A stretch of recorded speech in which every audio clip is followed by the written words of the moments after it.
All right, so let's talk about landing pool. And this is the very mean smart contracts in the lending borrowing protocol. And first is import all of the interface and the libraries. And so first is the landing pool is also upgradable contract, and it will inherit it from the landing pool storage. Uh, the landing pool storage restores the variables we talked before, including the reserves and the user config, something all of configurations and the informations is here. And we will use different logics to do the computation, or to do the configuration when setting some bits in the bitmap for reserve configuration map and the user configuration map. And next is the version. It will also is combined with a get version revision to be used to upgrade the contract. There are two modifier. So first is the when now paused. So you will check it is paused or not, and pause or not, and pause will be set through the landing pool configurator. So we have another modifier for only landing pool configurator. That means all of the admin control can directly interact landing pool configurator to configure the landing pool smart contract. First, we will initialize some variables as we talk about. We will set these three as a constant,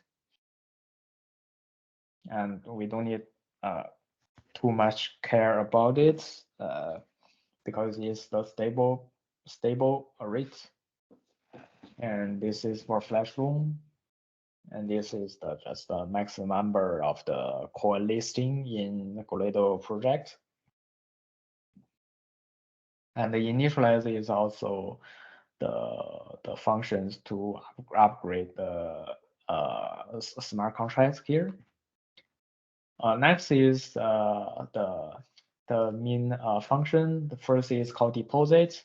So the users can call deposits to supply their amounts of coins into here.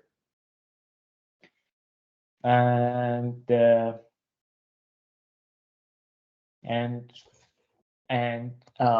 so the arguments is first is the asset address. If you deposit a USDT, so here is the USDT contract, and the amount of the USDT you want to deposit, and on behalf is the one who is the one who received the A token. That means you just deposit to on behalf address as a user. And the refer code is the data you is just the code for the refer code. Just whenever you do checking the logs on chain, you can get what kind of the deposit operations to be done. You can just leave it as 0 as normal. So first we will get the reserve data for that asset according to the asset, and then we will check the validates the deposit it is valid or not using the validation logic library. So if we go check the validation logic, so there is also there are some validation configurations, and first you use the validate deposits. You just check, the regular check is active or frozen. It should be active and unfrozen. So that's easy for deposits. And then we will get the A token address. First, we will update the corresponding the interest rate in terms of the new amounts coming in, and also update the liquidity index, etc. in here. And then we will transfer from the message sender, transfer the asset from message sender to the A token address. So in fact, the A token smart contracts owns the actual token coins.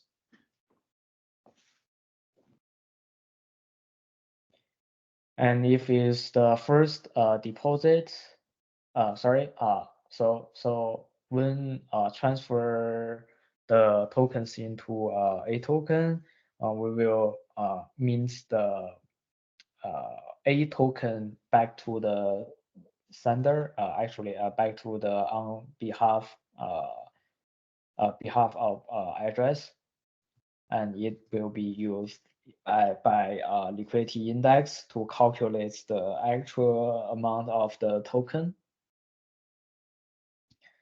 And if you check also, like if there's nothing for that address, it is deposit. It is a first deposit. You will enable it as a collateral, and then it meets the deposit you want. So as I said, deposit is just you transfer the tokens into A token address, and A token address will help to mint the corresponding amount of A token back to you. That's for the withdrawal. That's for the deposit, and next is for withdrawal. So you still have three variables, three arguments. First, asset, address, and amount to be withdrawn, and the target address to receive the coins. First, we will check the A token balance is enough to be withdrawn. If is the amount is set to max value, which is 2 to the 256 minus 1.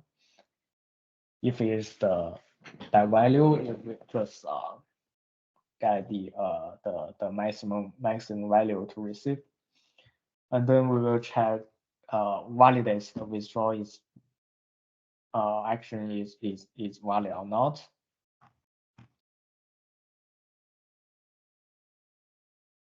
So there is more.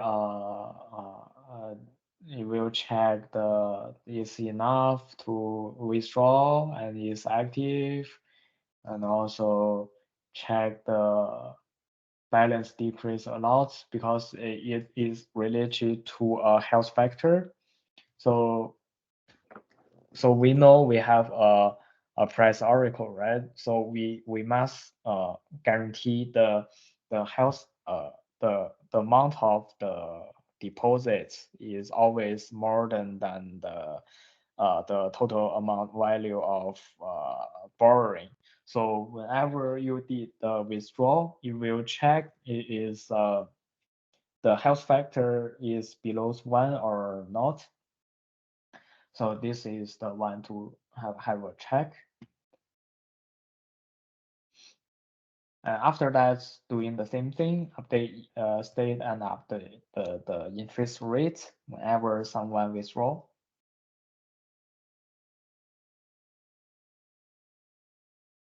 And if it's all of the coins, selected coins are withdrawn, we will disable the collateral option. After that, we will burn the A token from the user to the A token will be burned, and then we will withdraw it. So that's for the withdraw function. Next is borrow. Borrow will be take use of another internal function. So go to the another function here, execute borrow. So first we will check the price oracle. So we already set the price oracle into the address provider. But in our case, we can just do the hard coded, do some a very simple contract to simulate the price oracle. We don't need set up the correct price. And once we get the oracle, we can get the price and calculate the actual value in USD, and then we will validate the borrow. So it's the same thing for when doing the withdrawal. We will check the health factor is still above 1. After that, we will update the state as well. And whenever we borrowing, we will mint the variable debt token. So yeah, so we will mint the variable debt token address.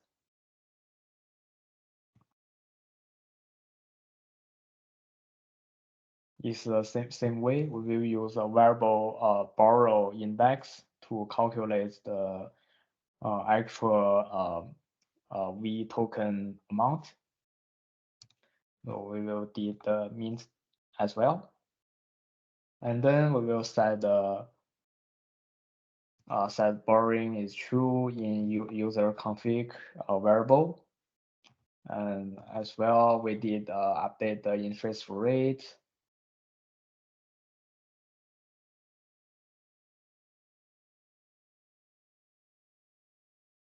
Yeah, and also we will transfer the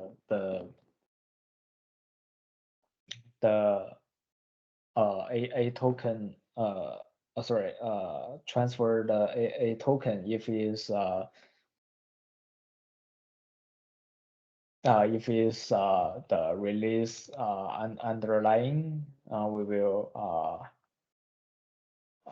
transfer the A token.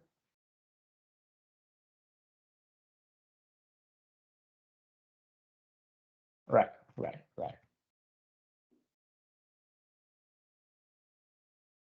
Yeah, so that's all for the transfer the underlying token. I think that this variable must be true. I will check it when we go back, and then it meets the event. So let's go back. We are checked, yes. So the variable is the argument is true, which means it will transfer the underlying tokens to the user. So that's for borrowing. So let's recap it. So whenever we do the borrowing, we will check we'll get the price and check the health factor, and then and means the V token as approved, and then updates the interest rates whenever the assets has moved in Goledo project, and everything is checked. We will transfer the actual tokens to the user. So that's for the borrow. Next is for repay. Repay is just repay his borrowing. Again, we will get the stable and variable debt amount of the token, and then we will verify it is valid to do the repay. We go to the validate. When you validate repay, it just just check is the debt is greater than 0 and is active or not. Easy, and then we can pay it. Still update the interest, and then before repay will help to burn the amount, but based on the variable borrow index as well. And then updates the interest rates for the tokens, and set the borrowing to false if it's 0, and transfer, and we will transfer the repaid amount of the actual coins to a token, and a token will handle the repayment. We will check it what's going on here.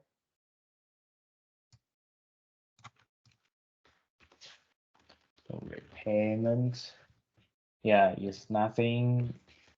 It's really nothing. Yeah, it's nothing. Yeah, I believe so. So here is that's nothing, but you can you can implement yours. Like for example, you can when do repay, you can should pay the fee, but just according to your policy, right? So you can implement it and upgrade the a token proxy. Yeah, so that's for the repay method. And this is just swap the remote from switch stable or variable. So you just because we don't need to do the stable mode, we don't need care about it. But so if we do the switch, we just burn it and then mint it, and to finish switch.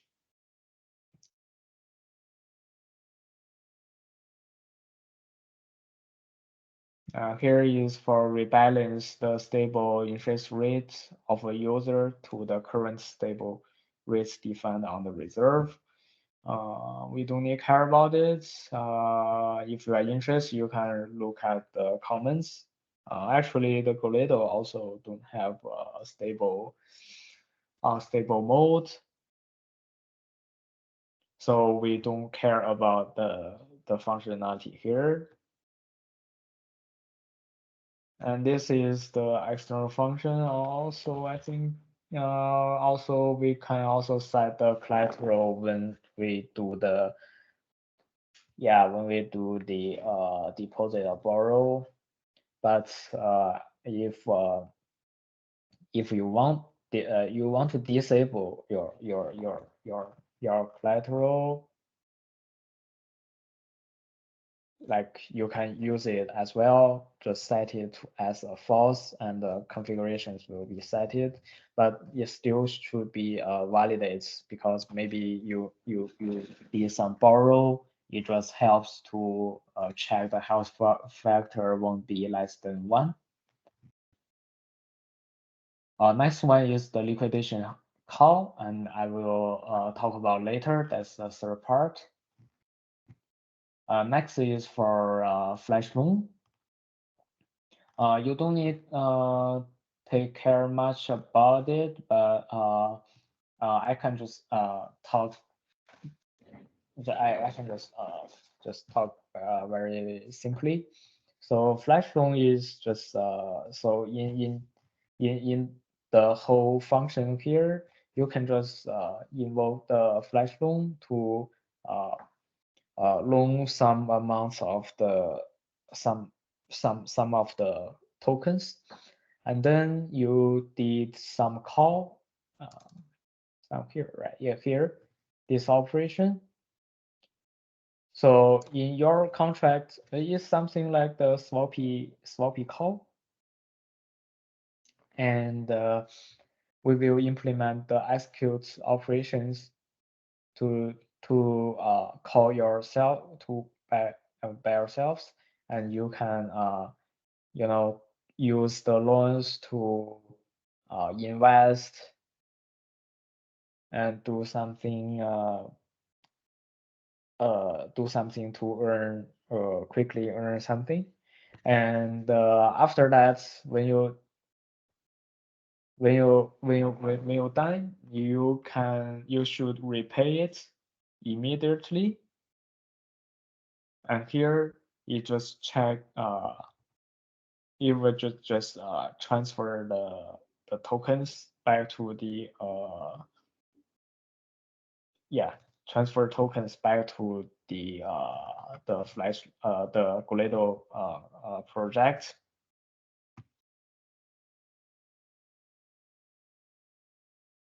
Right. So after repay it, you will always check it you will check this is the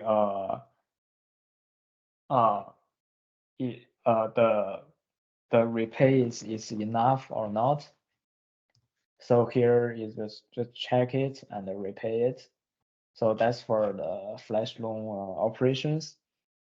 So so overall, just you can loan it at the beginning and invoke your own functions to do some investment. And after that, you should repay it. And that's it. So that's for the flash loan. Here you just get some read only functions. You just get the information for reserves or some data user data, health factor, LTV, total collateral, USD. Yeah, something like that. And get configuration, user configuration. Yeah, that's for all of the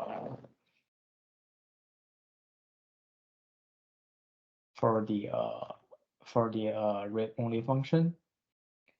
And the finalize token transfer, that would be, oh yeah, so this would be finalized by a token address. If you see the sender or the caller must be the a token address. So it just validates is transferred, right? And after transfer, it will check the will change the user collateral, finalize the final transfer as a final step. And here is for the init reserve, as we talked in the I think is landing pool configurator, yes, and to add the new tokens. And said is all of the functions from the admin control, set the configuration, set pause, and that's it. So that's for the landing pool. And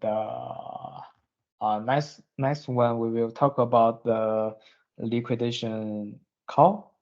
That's a third part, or we say it's a bonus part.